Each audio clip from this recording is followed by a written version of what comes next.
예, 반갑습니다.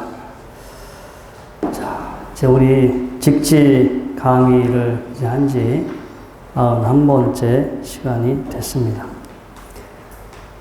이 직지에서 다루고 있는 그 스님들, 조사, 부처님과 조사 스님들이 거의 총 158분에 해당이 됩니다. 158명. 그래서 우리가 한 주에 거의 한 분의 부처님 혹은 이 조사분들의 어떤 그분들의 가르침을 또 기준으로 해서 한번 어떻게 공부를 해야 하는지, 또 나는 누구인지, 그리고 나는 어떻게 살아가야 하는지, 그런 것들을 한번 이렇게 좀 고민해보는 하나의 그런 이 계기가 되는 그런 시간이 될 수 있습니다. 요즘 사람들이 이 순례길 여행을 다시 이제 떠나시는 분들이 많아요. 코로나 때문에 한동안 여행을 못 하셨다가 무언가 자기 자신의 삶을 되돌아보고 자기 자신을 어떤 좀 생각해보는 그런 하나의 기회로서 순례길을 떠납니다. 멀리 저기 산티아고로 가시는 분도 계시고 일본으로 가시는 분도 계시고 가까이는 우리 제주도 올레길도 있죠. 이렇게 여러 많은 순례길들이 있습니다. 또 티벳이나 이런 데는 정말 오체투지 이렇게 삼보일배라고 하죠. 삼보일배 하면서 자기 집에서 그 라싸 예전에 이 달라이 라마가 머물렀던 그런 라싸의 포탈라고 혹은 이 보타라카산 카일라스 산이라고 하는데 이 그러한 산까지 아주 긴 순례길을 갑니다. 짧게는 며칠에 끝나기도 하고 또 티벳 같은 경우 한번 여행이 2년, 3년 아주 긴 시간이 소요가 됩니다. 그런데 저도 잘 살펴보면 이렇게 직지 강의를 이렇게 시작하게 됐는데 어느 순간 이게 되게 길다. 이게 언제 158분의 이 가르침을 언제 우리가 다 이렇게 볼까? 그냥 강의 안 하고 뭐 책으로 보면 후딱 보겠는데 그냥 훑어보면 금방 지나가죠. 근데 이제 한 분 한 분 한 주일씩 한 분의 어떤 그 가르침 개성을 이렇게 한번 곱씹어보고 그걸 통해서 다시 현재 나의 존재, 나의 삶을 생각해보게 되는 하나의 이제 그 계기로 저희가 이제 이렇게 삼고 있는데요. 아무튼 158분의 이런 그 말씀을 저희가 앞으로 쭉 지금 저 남아 있는 게 한 140분 정도 남아 있어요. 현재 앞으로 저희가 158명 중에서 지금 과거 7부를 끝났고 서천쭉 조사 28명 중에 이제 오늘 26번째니까요.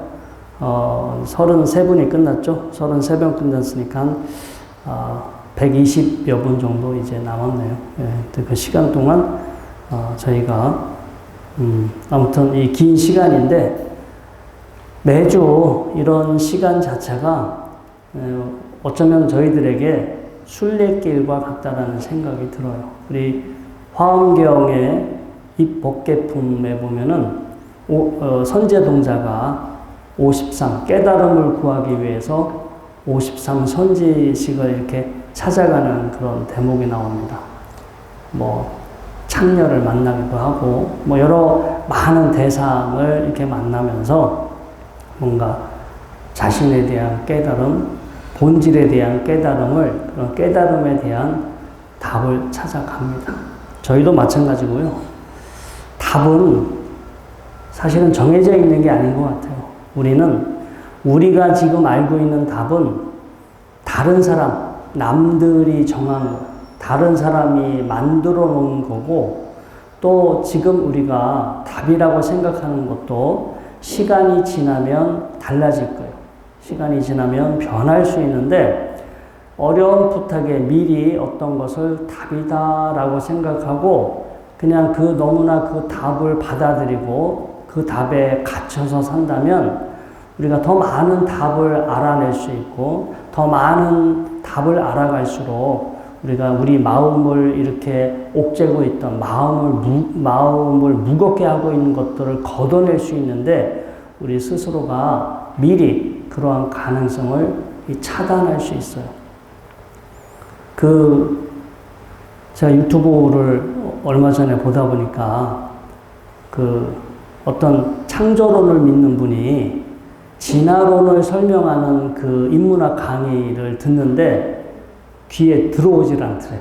되게 유명하신 그 유명한 교수님께서 진화론에 대해서 아주 쉽게 재밌게 강의하고 있음에도 불구하고 그 사람의 머릿속에는 창조론이라는 게 너무 아주 강력하게 이렇게 탁 자리를 잡고 있으니까 자기가 믿고 있던 창조론과 위배가 되는 그런 진화론의 내용이 자기 머릿속에는 들어오지 않더래요.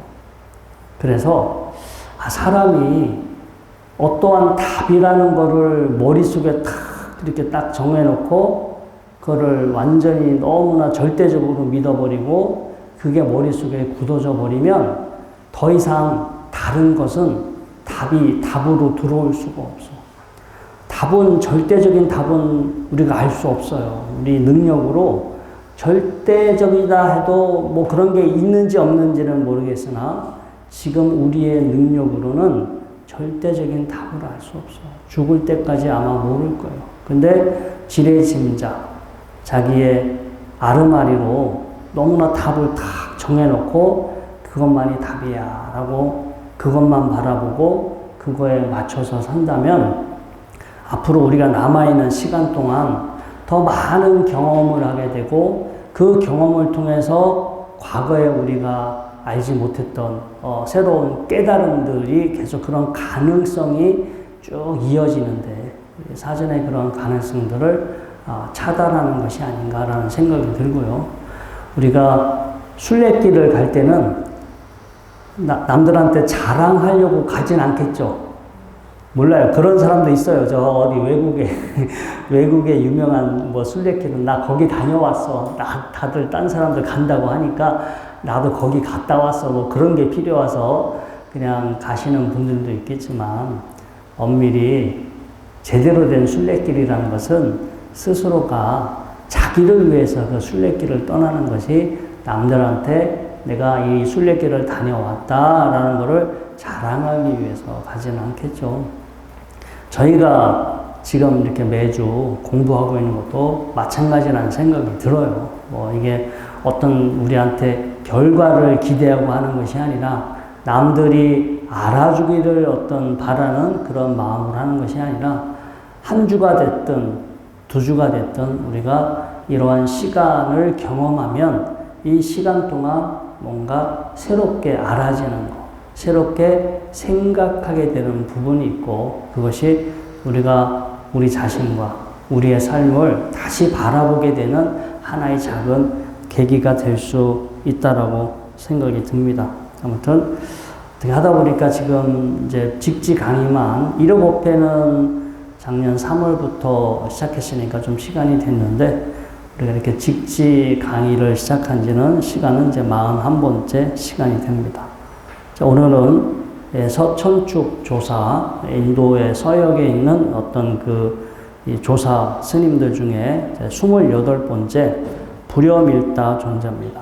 우리가 지난 시간에는 바사사다 존자죠. 그 전에 항능나 존자였었고, 항능나 존자가 있었을 때 스님들이 쿠데타에 가담했다가 실패해가지고 스님들이 거의 몰살을 당해죠. 그래서 항능나 존자도 그때 죽음을 피할 수 없게 되고 그 항능나 존자의 제자였던 바사사다 스님은 남쪽으로 이렇게 다행히 피신해 있어서 목숨을 건졌다고 합니다. 거기서 이제 숨어 살게 되는데 그때 어떤 그 나라의 어떤 왕자 태자가 출가하기를 원해서 출가를 시켰고 그 출가한 그 태자가 이제 불여밀다 존자가 됩니다. 근데 스토리가 이렇게 연결되지가 않아요. 이게 인물이 바뀌면 이전의 스토리가 이어져야 되는데 또 바뀌면 새로운 스토리, 이게 같은 인물임에도 불구하고 스토리가 연결되지가 않아요. 이렇게 자세한 기록도 나와 있지 않기도 하고, 우리가 조당집이나 점등록에 구체적인 내용들이 나와 있지만 앞에 스님에 연관된 이야기하고 분명히 이 바사사다 스님이 어떤 태자를 만나서 출가를 시켰다, 이런 대목이 나온다면 그 다음 이어지는 제자가 오늘 공부하게 될 불염일다 스님인데 서로 에피소드가 이어져야 되잖아요. 근데 그 에피소드가 갑자기 엉뚱하게 새롭게 시작되는 경우도 많아요. 그렇다는 얘기는 이 직지에서 다루고 있는 내용이 역사적인 사실이 아니라 아마 누군가에 의해서 역사적으로 어느 시점에 이런 이야기들이 구전되어져 내려왔던 여러 가지 그 어떤 이야기들, 또 본인이 아니라 다른 사람의 이야기인데 이름만 이렇게 붙여서 그 사람의 이야기로 이렇게 꾸며졌을 가능성이 높습니다. 이 중국 사람들, 그 모든 다른 나라도 마찬가지지만 역사적인 사건이 예전 초창기 때로 가면 역사적인 사실이 빈약해요. 우리가 다음 시간에 달마대사 공부를 하겠지만 옛날 역사 기록에는 달마대사 스님이 안 나와. 우리 양무제 때 중국에 건너갔으면 그때 시대 기록에 나와야 되잖아요. 그러면 예전에는 안 나와. 근데 뒤로 가면은 이름만 나와. 그러다 어느 순간 또 시간이 지나면은 성씨는 뭐고 고향은 어디였고 이렇게 뭔가 그분에 대한 정보가 시대적으로 뒤로 갈수록 뭔가 이렇게 살이 많이 붙어. 그래서 우리가 그런 내려오는 이야기들을 전적으로 100% 믿는 것이 아니라 충분히 시간이 흘러가면서 많은 이야기들이 이렇게 많이 더 살이 붙거나 더 부풀려지지 않았을까, 이런 부분도 우리가 한번 의심해 봐야 되고요. 우리가 아는 삼국지, 우리가 삼국지연이라고 하죠. 스토리도 계속 바뀌어왔잖아. 우리가 지금 알고 있는 삼국지의 내용이 처음서부터 그런 내용이 있는 것이 아니라 시대에 따라 계속 각색돼서 지금이 우리가 알고 있는 내용은 초창기 버전하고는 많이 다르다고 합니다. 아무튼 이런 이 문헌을 볼 때 너무 이 역사 내려왔다고 해서 위에서부터 기록으로 내려왔다고 해서 너무 이런 내용을 절대적으로 우리가 이렇게 꼭 받아들일 필요는 없는 것 같고요. 누군가는 이렇게 생각을 했구나. 누군가는 이렇게 생각을 했고, 이런 생각들이 나한테 어떠한 의미가 있는지, 정말 이렇게 생각하고 사는 것이, 이런 생각을 가지고 세상을 바라보는 것이 나에게 의미가 있는지 없는지, 내가 앞으로 더 지혜롭게 사는데 도움이 되는지 안 되는지, 그런 거 한번 우리가 따져볼 필요가 있습니다. 아무튼 이 불염일다 스님이 이 뒤에 보면은 이 두 개의 버전이 있어요. 하나는 아무튼 남인도의 득승왕의 태자였어. 득승왕의 이제 태자였는데, 하나는 이 득승왕의 태자였고, 이 사람이 이제 출가해서 스님이 됐고, 그래서 남인도 지방의 스님이었는데, 동인도 지방으로 교화 활동을 갖고, 그때 동인도의 어떤 나라의 왕이 외도를 믿었는데, 이 스님이 가서 서로 신통력 대결을 해서 신통력으로 외도를 이렇게 제압을 해서 이제 그 왕이 불교로 개종했다. 이제 이런 이야기도 전해지고요. 또 하나는 불염일다 스님의 아버지가 외도를 믿었어. 그래서 불염일다라는 스님이 출가해서 스님이 되겠다고 하니까 그 외도를 믿고 있던 아버지가 이제 열받아가지고 다른 이제 외도의 종교 지도자들의 이제 그 꼬임에 넘어가서 자기 태자를 감옥에 가두게 됩니다.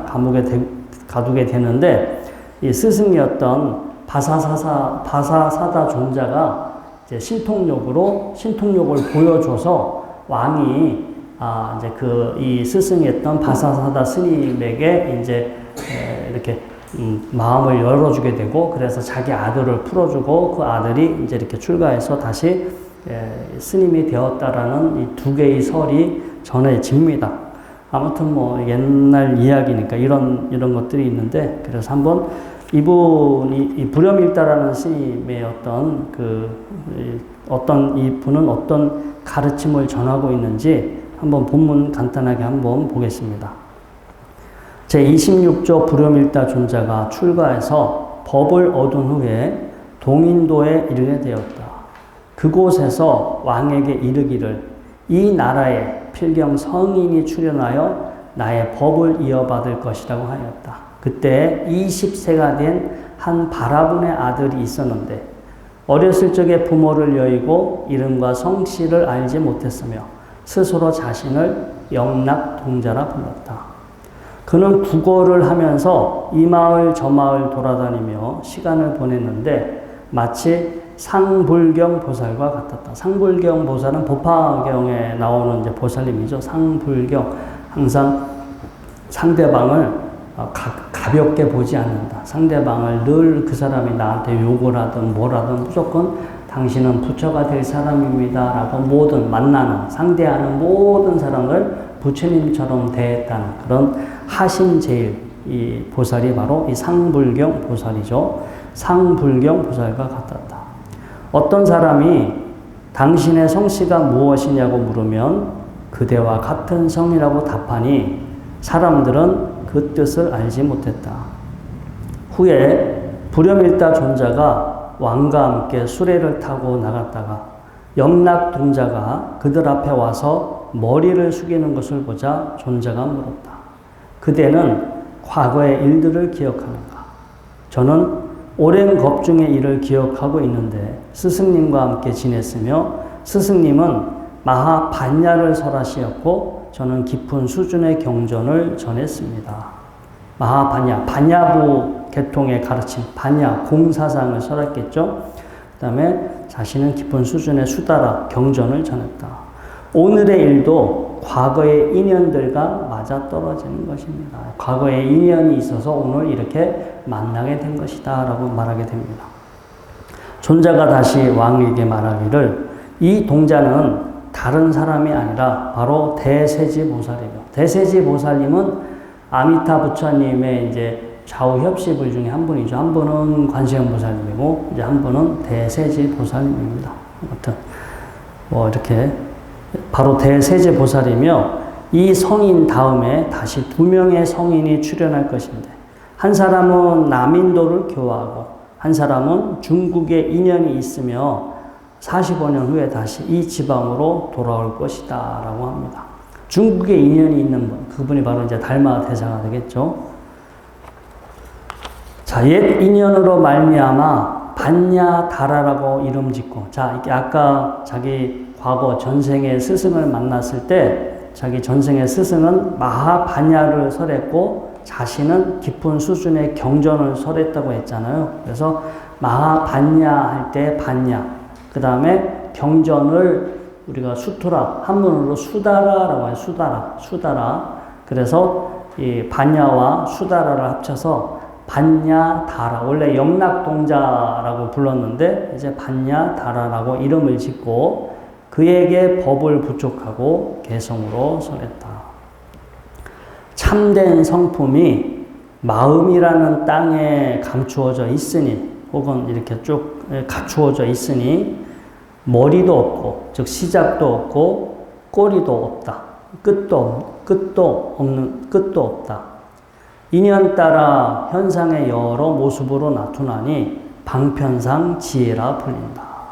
존자는 법을 부족하고 나서 이제 자신의 교화 활동의 인연은 끝났다고 하면서 정멸의 상태로 돌아갔다. 여기서 이제 하나의 이 성품, 우리 만물에 존재하는 참된 성품에 대한 어떤 표현이 나옵니다. 생물학자가 그런 이야기를 해요. 그 종교는 인간의 하나의 본성 중에 하나다. 사람이 종교를 이렇게 갖고자 하는 것은 하나의 본성 중에 하나다 이런 말을 한 적이 있어요.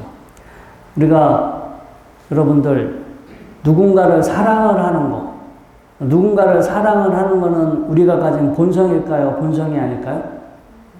본성이죠. 배우지 않아도 때가 되면 하잖아요. 때가 되면 사랑을 하고. 그 다음에 진짜 어디 막 껌껌하고 비가 쏟아지는데 아무것도 앞이 보이지가 않아. 무서워요? 안 무서워요? 무섭지. 그런 무서움이나 공포도 우리가 느끼는 하나의 본성 중에 하나. 그런데 이렇게 뭔지 모르지만 종교를 찾는 거. 야, 우리가 뭔지 몰라. 지금 내가 누군지도 모르고 세상이 뭔지도 몰라. 그리고 세상이 내 마음대로 되지 않아. 그런데 이렇게 내가 존재하고 세상이 존재하니까 일단 두 가지로 사람들은 생각해요. 누군가 이 세상을 만들었을 것이다. 누군가 이 세상을 만들고 이 세상을 주재하는 어떤 존재가 있을 것이다. 라고 그렇게 생각할 수 있어. 또 하나, 아니야. 이 세상을 만든 사람은 없지만 세상이 이렇게 생겨나서 작용하게 하는 어떤 근본 원리, 근본 순리는 있을 거야. 우리가 그걸 몰라서 그렇지 어떤 순리나 원리가 있으니까 세상에 이렇게 생겨나서 세상이 돌아가겠지 라고 사람들은 생각을 하게 되고 그것을 믿고 받아들이게 돼요. 뭔지 모르지만 세상을 만든 존재가 있을 것이다. 우리가 아직 모르지만. 그리고 이제 그 존재에 믿고 의지하게 되면 우리 내 마음대로 되지 않아서, 내 마음대로 되지 않는데 세상을 만든 어떤 존재자를 믿고 받아들이면 그분의 뜻대로 될 수 있고 그러면 우리가 이렇게 불안하지 않고 괴롭지 않을까 이렇게 생각을 하게 되고 또 한 가지는 뭔가 이 세상이 이렇게 끊임없이 변하고 생겨나고 사라지지만 이 세상을 만물을 변하게 하고 생성하게 하고 사라져도 이렇게 없어지지 않는 변하지 않는 근본 원리, 근본 속성은 있을 것이다 이런 이제 생각을 하게 돼요. 그래서 여기도 보면은 이 개송에서 이 어떤 참된 성품이라는 거가 다 갖추어져 있는데 이것이 방편 따라 여러 가지 모습으로 나툰다 이런 표현이 나오잖아요. 불교가 있기 이전에 인도 사람들의 가졌던 보편적인 생각 중에 하나가 바로 이거예요. 그 사람들은 금, 물로 설명했어. 여기 흙이라는 게 있어. 흙이라고 하는 하나의 보편적인 게 하나 있는데 흙을 가지고 사람 모양을 만들어 놓을 수도 있고 흙을 가지고 건물 모양을 만들 수도 있고 흙을 가지고 동물을 만들 수도 있고 흙이라고 하는 하나의 본성은 하나지만 흙이 개처럼 만들어 놓으면 개라고 불릴 거고 흙으로 고양이 뱀처럼 만들어 놓으면 뱀이라고 부를 거고 흙으로 사람처럼 만들어 놓으면 사람으로 이름은 다르게 불려지나 본래 흙이라고 하는 그 본질은 똑같다. 이거는 힌두교, 그러니까 지금으로 치면 힌두교죠. 이 불교가 있기 이전에 이미 인도 사람들이 생각하던 하나의 개념이에요. 또 하나가 금이라는 게 있는데 금을 납작하게 펴서 손가락에 끼면 반지, 팔에 손목에 끼면 팔찌, 귀에 걸면 귀걸이, 목에 걸면 목걸이. 이름은 다 달라. 이름은 다른데 희한하게 본질은 금, 똑같아. 또 하나가 물에 비유를 해요. 물. 우리 바다에서 이렇게 바람이 불어서 파도가 치면 바닷물이 이렇게 밀려 들어와서 어디 바위에 부딪히잖아요. 바닷물이 바위에 부딪히면 수많은 작은 물방울로 흩어져. 수많은 작은 물방울로 흩어지는데 그 짧은 시간에 보면 각각의 물방울들은 개별적으로 존재하는 것처럼 보이죠.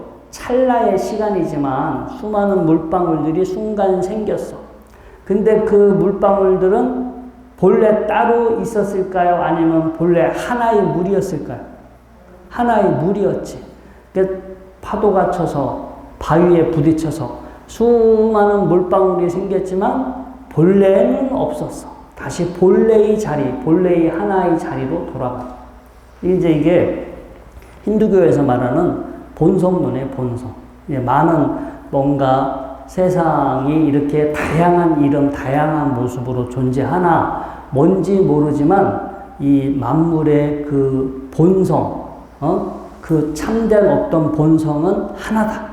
그거는 생겨나거나 변하거나 소멸하지 않는데 그게 방편 따라 다양한 이름과 형상으로 이렇게 놔두었을 뿐, 이렇게 다양한 모습으로 놔둔 것을 아바타라고 그래, 아바타. 인도에서는 이것을 아바타라고 합니다.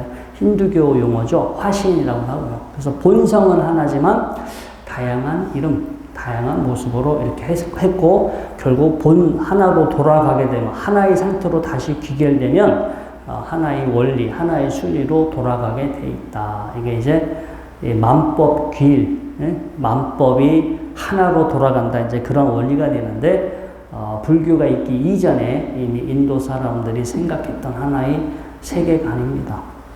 자, 그래서 우리가 이 성품이라는 것을 여러 가지 차원으로 볼 수 있어요. 방금 전에 제가 말씀드린 대로 만물이 이렇게 생겨나고 작용하게 하는 하나의 모태가 되고 근본 순리로 이 참된 성품을 볼 수도 있고, 또 하나는 이제 이걸 진짜 오리지널 불교의 입장에서 보면 우리가 경험하는, 우리가 지금 현재 보고 듣고 이 어떤 현상을 경험하잖아요. 내 안에서, 내 바깥에서 지금 수많은 현상을 경험하고 있는데 이 현상들이 가지고 있는 보편적인 특성.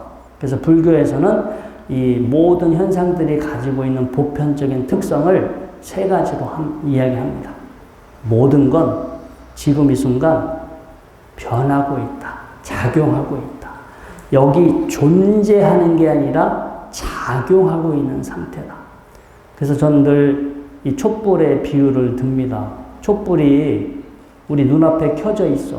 그러면 촛불이 켜져 있으니까 촛불이 저기 있다. 촛불이 저기 존재한다. 우리는 이렇게 생각을 합니다. 하지만 촛불은 존재한다라고도 볼 수 있지만 엄밀히 촛불은 타고 있는 상황이야. 지금 촛불이 연소하고 있는 상황, 작용하고 있는 상황이지 존재, 그냥 그대로 가만히 존재하는 건 아니에요. 지금 여러분들의 몸도 타고 있는, 지금 공기 들이마시고 점심 때 먹은 음식 이렇게 연소시켜서 지금 이 작용하고 있는 상태지 존재하는 건 아니에요. 존재한다면은 계속 똑같은 모습으로 영원히 있어야겠죠. 하지만 여러분들이 내일이 되고 내년이 되고 10년 후가 되면 여러분들의 모습은 달라질 거예요. 여기 존재하는 게 아니라 작용을 하고 있기 때문에. 그 다음에 그게 첫 번째, 만물이 가지고 있는 보편적인 특성입니다. 불교는 지금 우리가 경험하고 있는 거에 특성을 보는 거예요. 야, 이게 존재하는 게 아니라 끊임없이 변한다. 끊임없이 작용하고 있는 상태다. 두 번째, 이게 작용을 하고 있는데 따로따로 뭐가 있는 게 아니라 여러 요소들, 여러 상황이 만나서 만들어내. 이 손뼉 소리처럼. 손뼉 소리는 스스로 존재하는 게 아니에요. 두 손이 만나서 충돌을 했고 이때 공기의 진동을 만들어서 이 공기의 진동을 귀에서 손뼉 소리라고 인지해요. 두 손의 만남, 공기의 진동, 그 공기의 진동을 느끼는 귀, 그 다음에 그 귀를 통해서 그걸 박수 소리로 인식하는 우리 뇌와 기억들이 다 존재를 해야만 이 박수 소리가 성립돼. 그래서 어떤 개별적으로 스스로 독자적으로 있는 게 아니라 여러 조건들이 어우러져서 여러 조건들이 지금 맞물려서 작용하고 있는 것이지 개별적으로 존재하는 것은 없다. 이것이 두 번째 재법무아의 특성입니다. 첫 번째는 재행무상, 모든 건 변한다. 작용하고 있다. 두 번째, 홀로 독자적으로 있는 것이 아니라 여러 조건들이, 원인들이 만나서 이렇게 지금 작용하고 있다. 여러분들도 스스로, 애초부터 스스로 존재했을까요? 그렇진 않죠. 기본적으로 정자, 난자, 정자, 난자. 그 다음에 어머님이 있어야 되고, 아버님이 있어야 되고, 또 이렇게 이 세상이 있어야 되고 땅이 있어야 되고 마실 물도 있어야 되고 저 태양 햇빛도 필요하고 뭐 먹을 음식도 있어야 되고 그 많은 조건들 속에 그리고 지구의 중력도 필요하고 지구하고 태양하고의 적당한 거리도 필요하고 하여튼 모든 보이지 않는 수많은 조건들이 이렇게 탁 맞아 떨어졌을 때 우리가 존재할 수 있지. 이 조건들이 하나가 결여가 되면 심각하게 우리 오장육부 장기 중에 하나만 망가지고 우리 뇌 속에 뭐 혈관 하나만 막혀도 사실은 우리는 온전하게 지금 존재할 수가 없어요. 이렇게 작용할 수가 없겠죠. 그래서 재범무아 스스로 독자적으로 존재하는 건 없고 많은 원인과 조건, 상황들이 만나서 하나의 빚어지는 결과물이지 독자적으로 존재하는 것은 없다.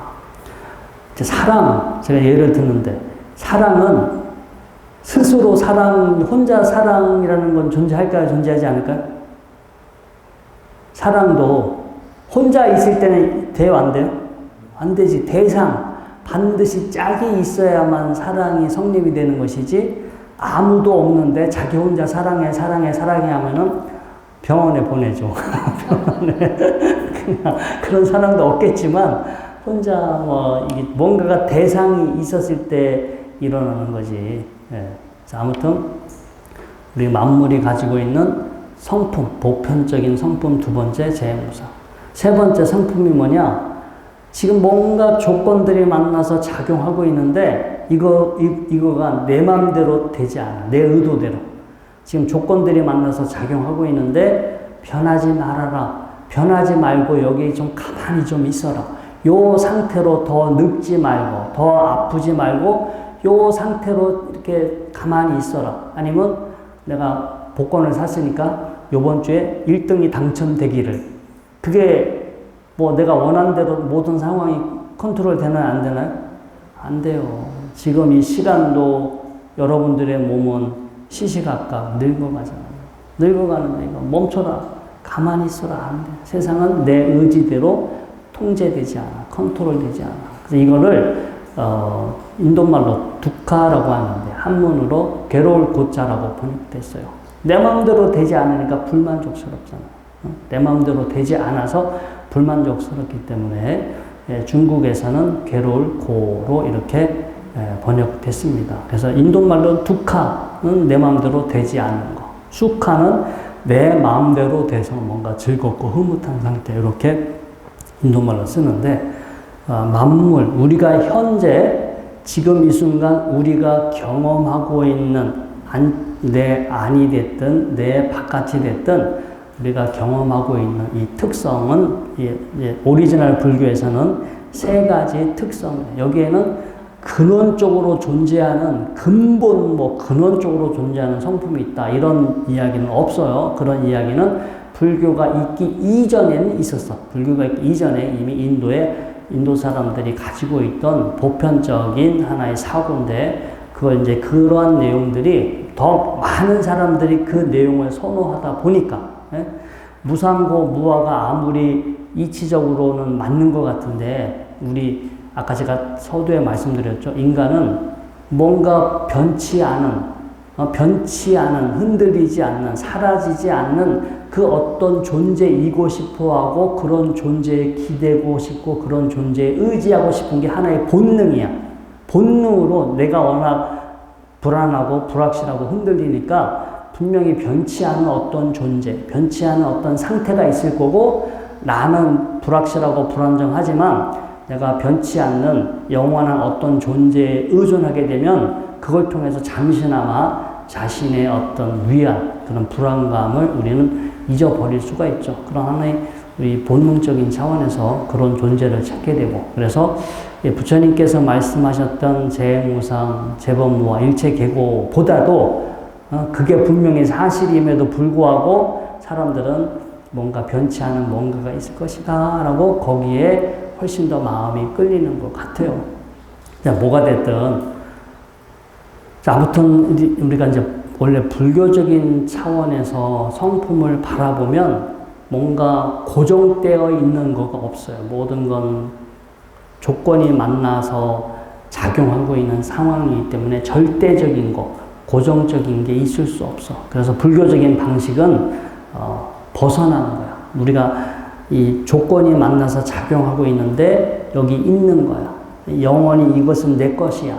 영원히 이것이 나야 라고 우리가 잘못 알고 거기에 갇혀 살고 거기에 너무 이제 집착해서 사는데, 그런 집착에서 벗어나게 돼서 어떤 마음의 무게감, 어떤 근원적인 불안감, 이런 거에서 벗어나게 해주는 게 하나 이제 불교가 제시하는 길이기도 하고요. 어떤 사람들은 그 절대적인 존재, 절대자와 하나가 되면 모든 괴로움에서 벗어날 것이다 라고 그렇게 믿고 있는 사람도 참 많습니다. 아주 지금 많고요. 근데 있으면 뭐 그런 존재가 있다면 뭐 나쁘진 않겠죠. 정말 그런 존재가 있다면 한번 그런 상태와 합일, 그런 상태와 하나가 된 걸 체험해 보시길 바라고요. 근데 그게 여러분들 이렇게 지혜를 통해서 이 현상을 이렇게 통찰하는, 우리가 반야바라밀이라고 하는데, 지혜를 통해서 잘 보시면 뭐 언뜻 모르니까 있는 것 같지만 냉철하게 본다면 아마 죽는 순간까지, 우리가 제가 자주 드는 비유가 앞에 촛불이 켜져 있어요. 촛불이 켜졌는데 저 불꽃의 본질은 있을 거야. 저 불꽃의 본성은 어딘가에 있을 거야. 라고 죽을 때까지 저 변치 않는, 별도로 존재하는 촛불의 저 불꽃의 본질, 본성을 찾는다면 여러분들 한번 생각해 보세요. 죽을 때까지 찾을 있어요? 없어요? 없죠. 저 불꽃은 초심지 공기가 만나서 타고 있는 과정이지 저기 안에 별도로 존재하는 건 없어요. 근데 똑같이 적용해 보면 우리의 몸, 우리의 마음도 아직 우리가 그 분별할 수 있는 능력이 되지가 않아서 막연하게 뭐가 있을 것 같다라는 생각이 드는데, 그 분별력이 좀 더 개발이 된다면 같은 원리로 뭔가 마음의 현상도 마찬가지구나. 그래서 한결 더 우리가 잘못 알아서 갇혀있고 집착하는 곳에서 홀 마음이 가볍고 오히려 편안해질 수 있습니다. 자, 오늘 직지 강의는 여기까지 마치도록 하겠습니다.